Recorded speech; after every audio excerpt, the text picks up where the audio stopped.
I am Hello Rodney. Thanks for clicking on my video.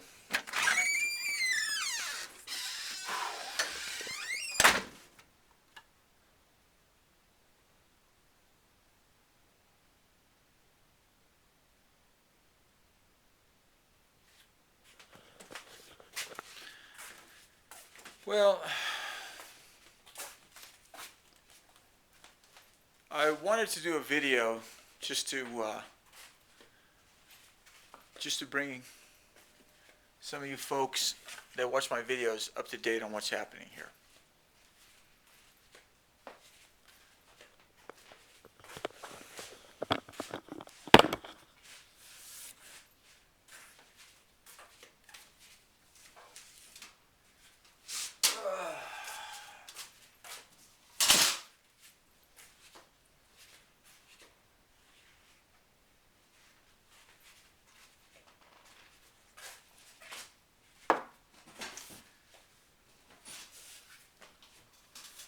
Okay. I don't know how that's going to be.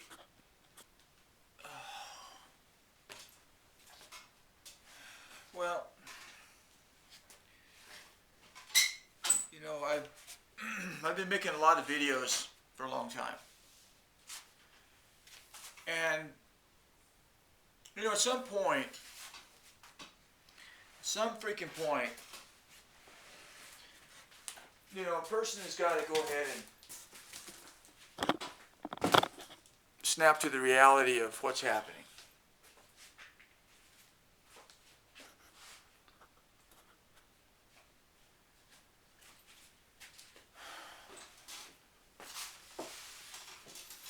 You know, and the reality is pretty simple. My channel is a failure. Now, I realize that there are a few people that like my videos.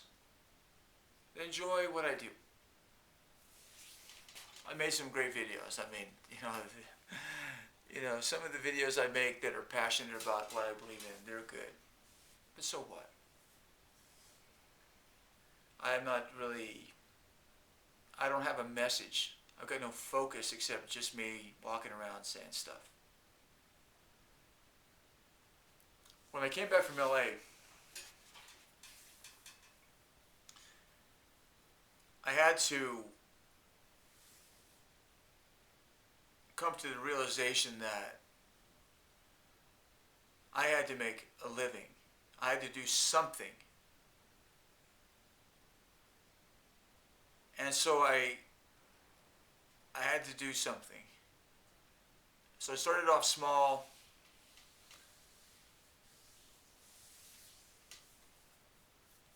Making dichroic glass pendants. I remember one time I had to go to a place. I still know these people. And I rented kiln space from them to make my pendants. And I remember I went over there one day. I was on my bike and I had all these things on the back of my bike going over there to get them put in the kiln. And by the time I got over there, it was a pile of rubble inside the lunchbox. So I didn't really know what I was doing or how I was doing it. But I had to do something. So instead of taking a class, I just figured it out on my own.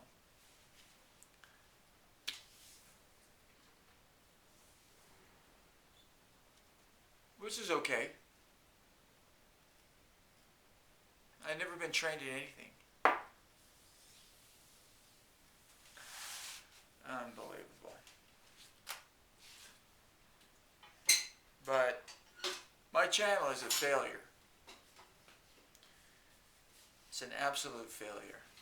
If you've made almost 2,600 videos and you've been on YouTube since 2007, I think it is, and you can't even, if your content is so specialized or so lame or so insignificant or whatever the word is that can be applied to this. And the word can be applied differently to different people. You can't get 1,000 views in a week. In my book, that's a failure.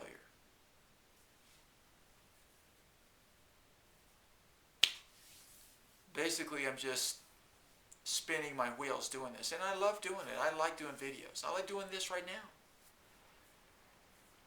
Because I like talking to the camera and talking and expressing myself. Because I have no other way to express myself.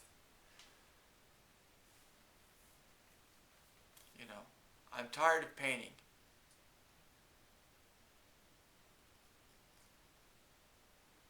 I don't know what to paint. And that's okay. That's fine. I've done a lot of paintings.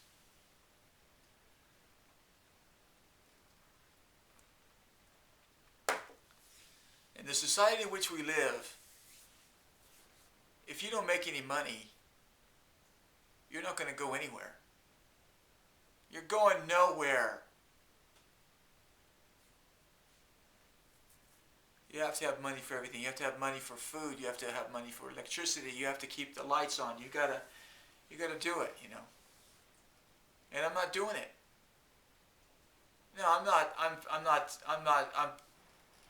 I'm fine. I can continue to do this exactly what I'm doing for the next 5 years. I'll be like 70 years old. And then what? You know, while everybody else was out doing their trip,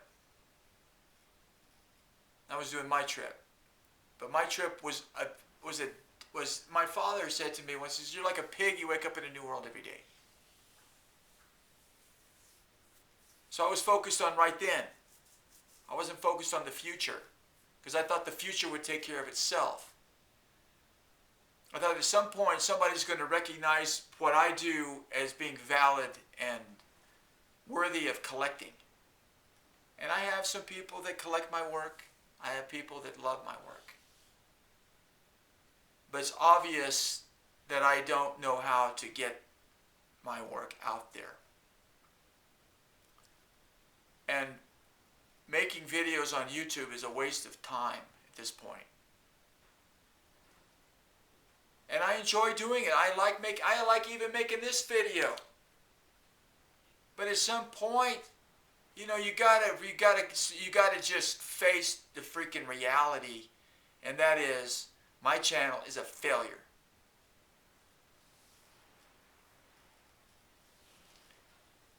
So I'm gonna be not making so many videos.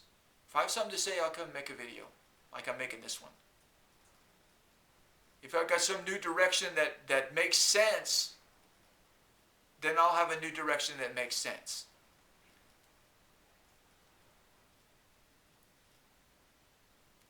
But there's no reason to continue this madness. And you as the viewer, what do you get out of it? Oh, you watch a video and maybe does it inspire you? Has it changed your opinions? Or have it just pissed you off and unsubscribed from my channel? You know, I mean, come on. I mean, for those of you that like my videos and like me as a person, I appreciate it. I do. I'm not dogging my viewers. I'm not saying it's your fault that I'm a failure because you didn't tell all your friends and you didn't do this and you didn't do the other. You don't have to do anything. It's YouTube. It's a free place. You can come here and do whatever you want.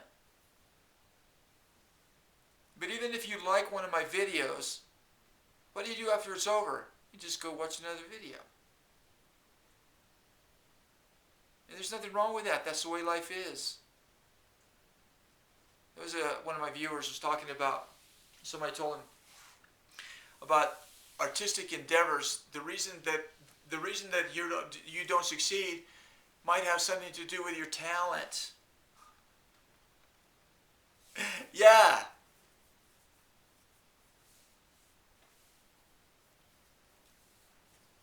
So I'm going to pull the plug on on what I'm doing, and because it's not working. It's not working. Now, it didn't have to work in the past because it's a free site. I'm doing it on my own. I'm like a golfer, just go out and freaking play golf all day, whatever.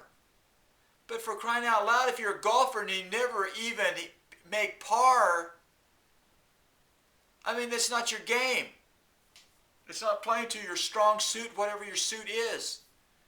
Maybe you're a bowler. Maybe you're something else, but, give up golf unless you just love it so much. And see, I love doing videos. But at some point, it's like, okay, I like making videos, big deal. I'm not getting anything out of it. I'm not getting anything out of this for myself, except to release something. I made a video the other day that I didn't put up that's kind of like the video I'm making now. The camera ran out of time. 42-minute video, non-stop talking, just like I'm doing now. I'm going to say goodbye to you now. Hi, I'm hellorodney. Thanks for watching, and bye-bye. Because if the camera runs out, I'm going to put the video up, and I'm not going to, I've said everything I need to say. Because if I get to 42 minutes and I haven't said anything, then that proves it's a failure. Because if you can't say in a few minutes what you need to say, what are you doing?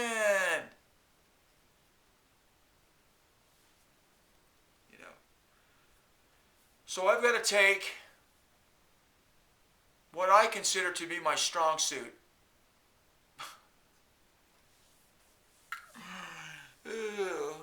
Which is maybe delusional in itself, although I know it's not delusional. When I started, show you. When I started doing the dichroic glass jewelry, I started doing it because I needed money. But I wanted it to be an artistic experience. I didn't want to be doing something for the money. I wanted to be doing something for the love of it. I can't even freaking see what's going on here. I have to get my lights. I don't even have lights in this freaking place. I mean, that's how freaking lame I am. I don't even have lights. But it's a lot better than when I lived in LA, so that's what I keep telling myself, This right here.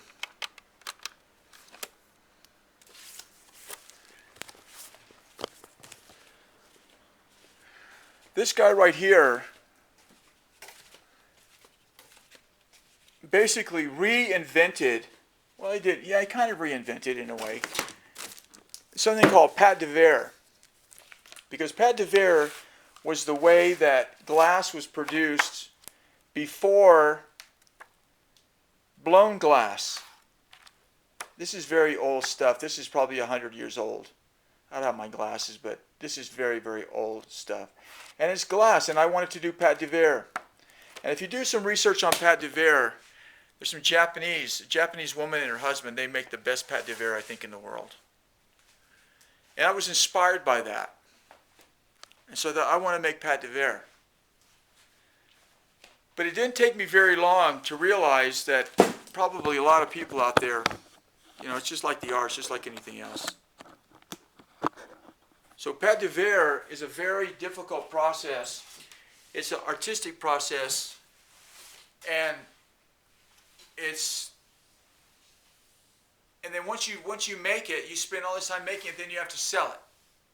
So it's easier for me to get involved in something like the jewelry end of it, because thank God I could make something that people liked.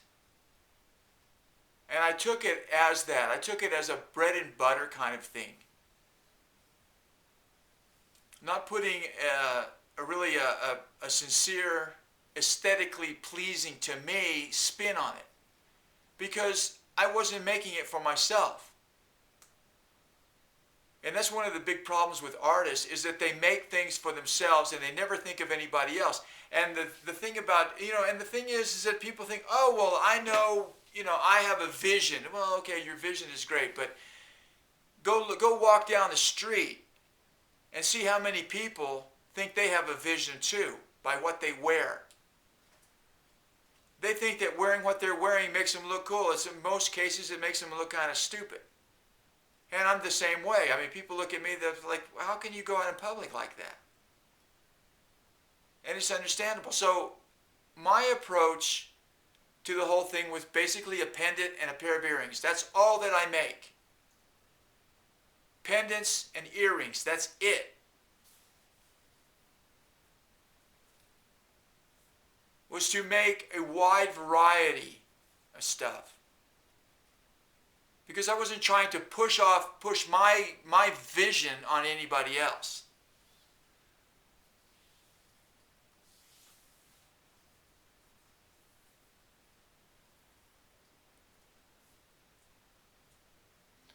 So I have to go back and try and revisit the jewelry part of it and try and produce something, because what I was producing was not a finished product. What I was doing was making something that someone else could use as their vision, their centerpiece for their piece, and then they made everything. So, I mean, I'm going to continue to do that as well. Because people want that. People want to be able to participate in that process. They don't want me to make the whole thing unless that's what they want.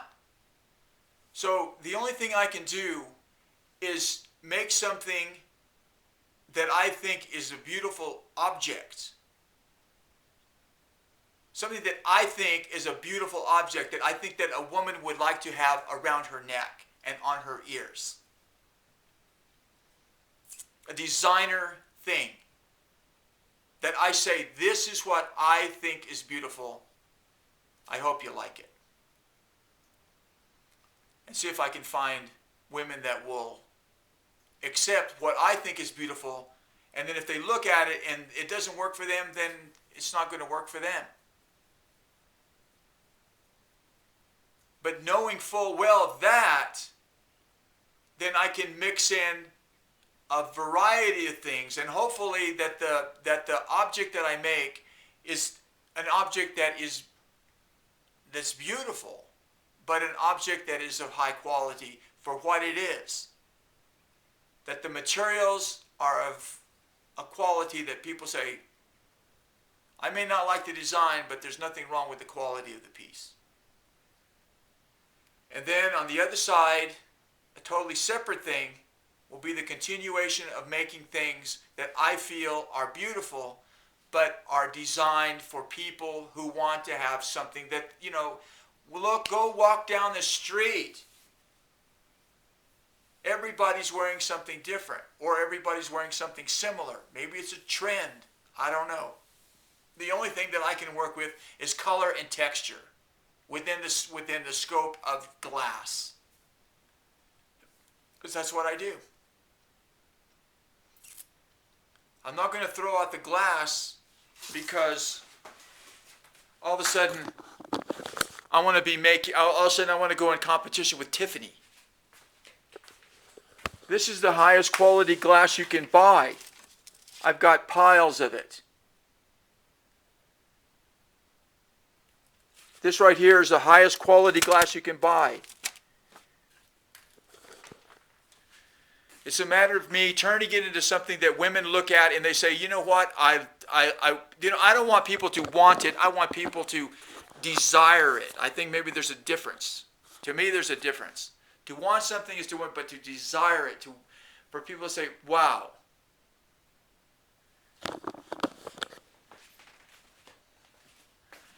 I want someone that's going to buy something from me that they're going to put on a little thing like this, a little thing. This is an African piece that they put, and maybe there's just a couple of pens like that, and it just sits there on their wall waiting for them to put it on. Something that is so interesting that they can put it on their wall and look at it when they're not wearing it.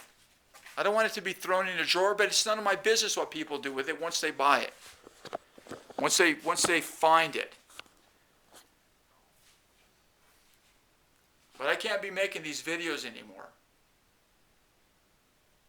I just can't. There's no purpose in it. I've got to figure out how to take care of myself. You know.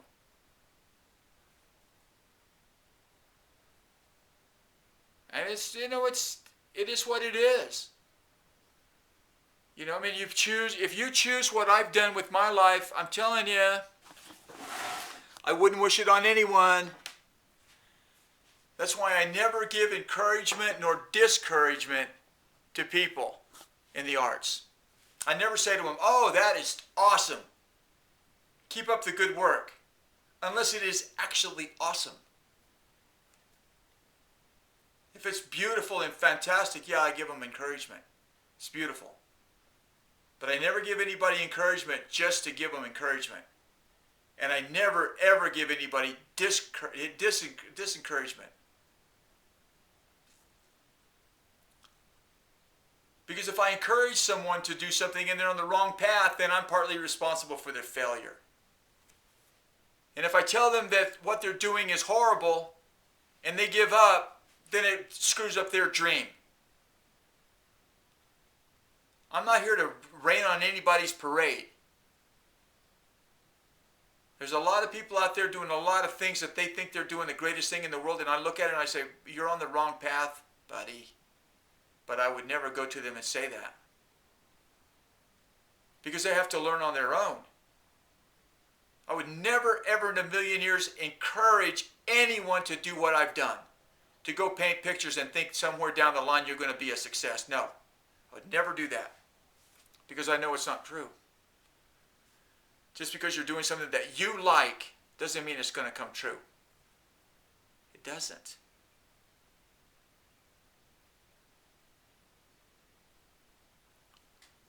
So I'm going to have to revamp the whole thing, and the first thing I have to do is I have to realize that, you know, YouTube is a place for me to be, and I love being on YouTube, and I'll make videos, but you know there has to be a reason for me to make videos. Hello Rodney might turn into it's got to turn into something different. What I've been doing isn't working. It's a failure.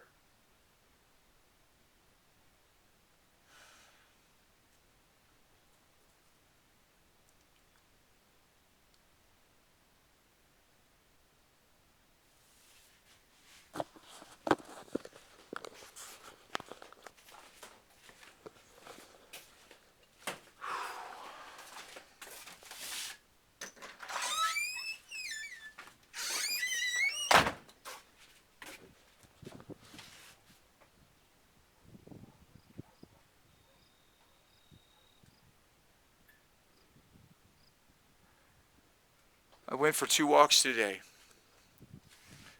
And when I go for walks, I spend my time thinking about stuff because I'm always on the computer, always doing something. Busy work. Not even work, just doing.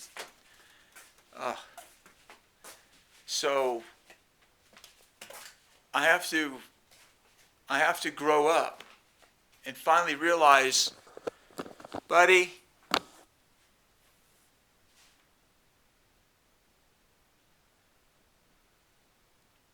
you bet on the wrong horse. I'm hellorodney. Thanks for watching, and bye-bye.